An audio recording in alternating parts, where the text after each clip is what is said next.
Obesity यानी मोटापा ये एक वर्ल्ड वाइड प्रॉब्लम है। ये हर साल 20% मेल्स और 25% फीमेल्स को अफेक्ट करती है। रिसर्च के मुताबिक वो लोग जो ओवरवेट हैं और अगर वो किसी ट्रीटमेंट के जरिए अपना वेट कम कर लेते हैं लाइक लाइपोसक्शन या कोई भी 3D सेशंस, तो वो टेम्पररी होता है और कुछ अर्से के बाद उनका वेट दोबारा से गेन हो जाता है। ओबेसिटी से आपको 30 से ज्यादा मेडिकल कंडीशन हो सकती है, जिसमें coronary heart diseases, type 2 diabetes, hypertension and joint problems etcetera.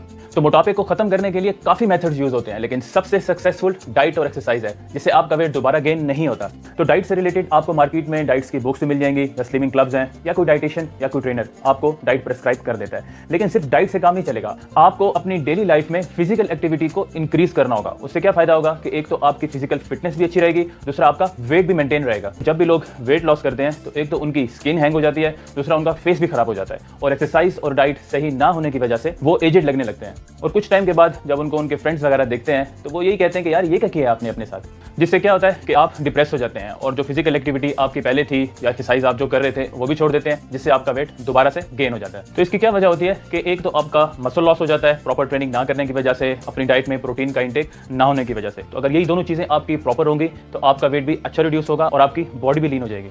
तो स्टार्ट में जब आप जिम आएंगे तो आपने आते साथ ये नहीं करना कि आपने ट्रेडमिल पे बहुत ज़्यादा रनिंग शुरू कर दी है या साइकिलिंग बहुत तेज से शुरू कर दी है। आपने ये करना है कि जिम में जो डिफरेंट मशीन्स होती हैं उस पर आपने वर्कआउट करना है। तो हर जिम में तकरीबन 8 से 10 डिफरेंट वर्कआउट्स की मशीन्स होती हैं, जिसमें चेस्ट, शोल्डर्स, आर्म्स, इनकी मिक्स मशीन्स होती हैं। तो आपने फर्स्ट 7 डेज इन पे वर्कआउट करना है, वेट आपने लाइट रखना है और इन सब के आपने 3-3 सेट्स करने हैं। मशीन्स पे आपने वेट लाइट रखना है, यानी जितना आप वेट इजीली कैरी कर सके उतना वेट आपने रखना है। कार्डियो में आप स्टार्ट में सिर्फ ट्रेडमिल करेंगे for not more than 10 minutes, और आपने इस बात का ख्याल करना है कि कार्डियो आपने वेट ट्रेनिंग के सेशन के बाद करना है। उसकी वजह यह है कि अगर आप पहले कार्डियो कर लेंगे तो आप एग्जॉस्ट हो जाएंगे, तो आपसे वेट ट्रेनिंग का सेशन जो है वो अच्छा नहीं होगा। और ट्रेडमिल की जो स्पीड है वो भी आपने लो रखनी है, लाइक उसको आप 4.5 पे रख लें। तो 7 डेज मशीन्स पे वर्कआउट करने के बाद अब आपने फ्री वेट्स पे एक्सरसाइज शुरू करनी है और आपने कंपाउंड मूवमेंट्स पे फोकस करना है। कंपाउंड मूवमेंट्स वो होती हैं जिसमें एक से ज्यादा मसल्स एंगेज होते हैं। इसमें डेली 4 एक्सरसाइजेज होंगी और हर एक्सरसाइज के आपने 3 सेट्स करने हैं। तो टोटल ये आपके 12 सेट्स बनेंगे।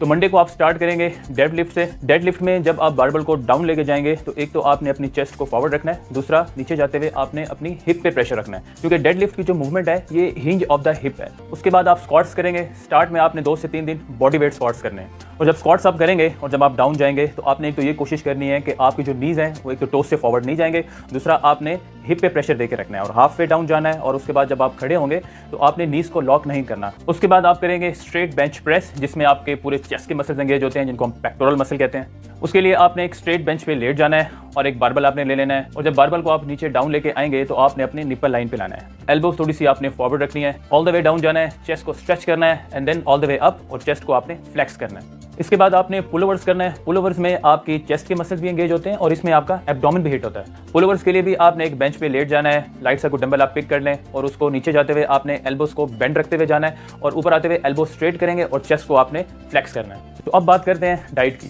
सबसे पहले अपनी मेंटेनेंस कैलोरीज निकाल लेनी है। मेंटेनेंस कैलोरीज का तरीका ये होता है कि आपने सबसे पहले आपका जो वेट है उसको पाउंड्स में कन्वर्ट कर लेना है। लेट्स सपोज अगर आपका वेट 90 kg है तो इसको अगर आप 2.2 से मल्टीप्लाई करेंगे तो जो भी वैल्यू आएगी उसको आपने 15 से मल्टीप्लाई करना है। उसके बाद जो भी नंबर आएगा वो आपकी मेंटेनेंस कैलोरीज होंगी। तो अब जो आपकी मेंटेनेंस कैलोरीज आई हैं, लेट्स सपोज आपकी मेंटेनेंस कैलोरीज 2500 आई हैं, तो जब भी हम वेट लॉस करते हैं तो ऑलमोस्ट 500 कैलोरीज का डेफिसिट करते हैं। तो 500 कैलोरीज के डेफिसिट से ही आपने अपनी डाइट को प्लान करना है। कभी भी आपने अपने कैलोरी के इनटेक को बहुत ज्यादा लो नहीं करना। मैंने अक्सर देखा है कि लोग अपने कैलोरी के इनटेक को बहुत कम कर देते हैं कि यार हमारा वेट इससे जल्दी ड्रॉप हो जाएगा, लेकिन इससे फायदे की बजाय नुकसान होता है। आपकी स्किन की फ्रेशनेस खत्म हो जाती है, मसल लॉस हो जाता है और आपकी स्किन भी हैंग हो जाती है। अब मैं आपको 2000 कैलोरीज का एक डाइट प्लान बताता हूं, क्योंकि अक्सर लोगों की जो मेंटेनेंस कैलोरीज हैं वो 2500 तक ही आती हैं। तो 500 कैलोरीज के डेफिसिट के बाद मैंने ये 2000 कैलोरीज की एक डाइट प्लान की है। तो अगर आपकी मेंटेनेंस कैलोरीज में 100 या 200 कैलोरीज का डिफरेंस हो तो जो चीजें मैंने ऐड की हैं इनमें इन्हीं की क्वांटिटी को आप प्लस या माइनस कर सकते हैं। तो ब्रेकफास्ट में आप ले सकते हैं हाफ रोटी और 2 slices of brown bread,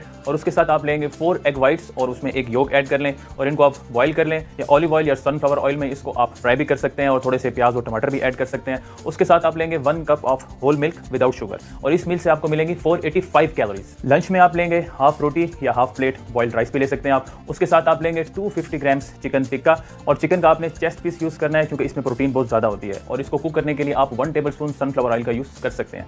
1 cup vegetable salad, 100 grams yogurt, और इस मील से आपको मिलेंगे 649 कैलोरीज। स्नैक में आप लेंगे 15 आलमंड्स, 1 एप्पल एंड 1 बनाना, और इस मील से आपको मिलेंगे 305 कैलोरीज। डिनर में आप लेंगे हाफ प्लेट बॉइल्ड राइस या half plate whole wheat pasta भी ले सकते हैं। 1 कप लोबिया का ले सकते हैं या दाल ले सकते हैं, कोई भी दाल आप ले सकते हैं, और उसको कुक करने के लिए आप 1 टेबलस्पून सनफ्लावर ऑयल का यूज़ कर सकते हैं, और 100 ग्राम्स योगर्ट, और इस मील से आपको मिलेंगी 540 कैलोरीज। तो उम्मीद है आज की वीडियो भी आपको पसंद आई होगी। वीडियो से रिलेटेड कोई भी क्वेश्चन हो तो कमेंट्स बॉक्स में आप मुझसे जरूर पूछ सकते हैं। So I will see you guys in the next video.